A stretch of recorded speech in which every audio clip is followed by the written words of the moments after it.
বোলপুর থানায় লিখিত অভিযোগ জমা দিল সনাতন জাগরণ মঞ্চ। সংগঠনের পক্ষ থেকে দাবি করা হয়েছে তামিলনাড়ুর মন্ত্রী উদয়নিধি স্ট্যালিনের সনাতন সম্পর্কিত মন্তব্য সনাতন ধর্মাবলম্বীদের ধর্মীয় অনুভূতিতে আঘাত করেছে এবং সমাজে বিভেদ ও অশান্তির পরিবেশ তৈরি করতে পারে। সংগঠনের প্রতিনিধিরা সোমবার বোলপুর থানায় উপস্থিত হয়ে লিখিত আবেদন জমা দেন। অভিযোগপত্রে উল্লেখ করা হয়েছে, মানুষকে বিভক্ত করা এই সনাতনী প্রথা চিরতরে শেষ হোক। এই ধরনের মন্তব্য ভারতীয় সংবিধানে প্রদত্ত ধর্মীয় স্বাধীনতা ও সকল ধর্মের সমান মর্যাদার নীতির পরিপন্থী। তাদের দাবি, এই বক্তব্য কোটি কোটি সনাতন ধর্মাবলম্বীদের ভাবাবেগে আঘাত এনেছে এবং সমাজে বিদ্বেষ ছড়ানোর আশঙ্কা তৈরি করেছে। সনাতন জাগরণ মঞ্চের পক্ষ থেকে ভারতীয় ন্যায় সংহিতা 2023-এর প্রাসঙ্গিক ধারায় এফআইআর গ্রহণ করে উপযুক্ত আইনি ব্যবস্থা নেওয়ার দাবি জানানো হয়েছে। পাশাপাশি ভবিষ্যতে এ ধরনের বিতর্কিত ও বিদ্বেষমূলক মন্তব্য রোধে প্রশাসনের সক্রিয় হস্তক্ষেপও কামনা করেছেন সংগঠনের সদস্যরা। ঘটনাকে কেন্দ্র করে ইতিমধ্যে রাজনৈতিক ও সামাজিক মহলে শুরু হয়েছে জোর চর্চা। স্থানীয় স্তরে বিষয়টি নিয়ে নানা প্রতিক্রিয়াও সামনে আসতে শুরু হয়েছে।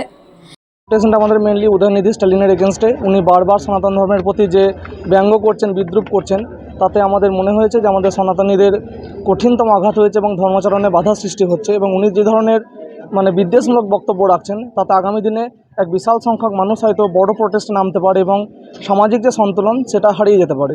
তো এই ধরনের বক্তব্য একজন মন্ত্রীর করা একদমই উচিত নয়। এর এগেনস্টে ওনার ক্ষমা চাওয়া উচিত এবং উনি যে বক্তব্য রেখেছেন সেটা উইথড্রল করে নিয়ে ক্ষমা চান। আজকে বোলপুর স্টেশন থানায় এসেছেন, কি জানাচ্ছেন? আমরা এটাই জানাচ্ছি যে উনি যে ধরনের বক্তব্য করেছেন আগামী দিনে জনপ্রতিনিধি হিসাবে এরকম ধরনের বক্তব্য যেন উনি আর না করেন এবং সমাজের যে সমতা রয়েছে সেটা উনি বজায় রাখার চেষ্টা করেন।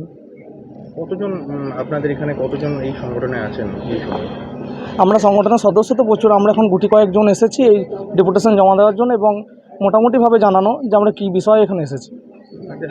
শেষ কী চাইছেন তাহলে আপনারা? আমরা চাইছি যে উনি এই ধরনের বক্তব্য যেন আগামী দিনে না করেন আর যে বক্তব্য উনি করেছেন সেই বক্তব্য উনি উইথড্রল করুন, যেমন ভুল হয়েছে। উনি ছাড়া এরকম ধরনের বক্তব্য? আমার নাম অনিকেত মজুমদার। আমাদের প্রত্যেকটা সনাতন ধর্মের যেভাবে অপমানিত হতে হচ্ছে এবং একটা মন্ত্রী সে কী করে বলতে পারে সনাতন ধর্মকে যে কুরুচি মন্তব্য করেছে, তার তীব্র আমরা প্রতিবাদ জানাই এবং আমরা এই সাধু সন্ন্যাস মেরে আমার সঙ্গে অনেক মহারাজরা এসেছেন, সেই মহারাজরা এসে আমরা সাধু সন্ন্যাস নিয়ে আমরা আজকে সর্বত্যাগী হয়ে আমাদের এই যুব সমাজ, এই আমরা সনাতন ধর্মের প্রচারক, সনাতন ধর্মের আমরা গুরু। এটা আমাদের খুব দুঃখজনক যে সনাতন ধর্মের প্রতি যে বারংবার আঘাত, এর আঘাত, তার জন্যে বোলপুর শান্তিনিকেতন থানায় আমরা ওসি সাহেবকে নিয়ে বাইসি সাহেবকে নিয়ে আমরা ওনার হাত ধরে আমরা উচ্চপদস্থ অফিসারদেরকে এবং কেন্দ্রের এবং রাজ্যের সমস্ত অফিসারদেরকে জানাতে চাই যে ওনার ক্ষমা চাইতে হবে। একটা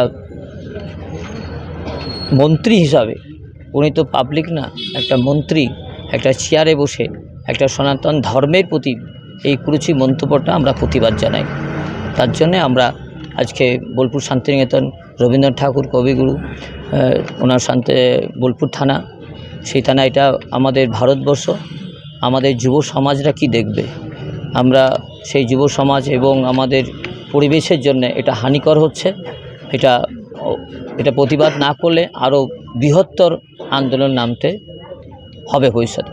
তাই বৃহত্তর আন্দোলন না করার জন্যে উনি যেহেতু বলেছেন তার জন্য ক্ষমা চাইতে হবে, প্রকাশ্যে মিডিয়ায় ক্ষমা চাইলে আমরা ক্ষমা করে দেব।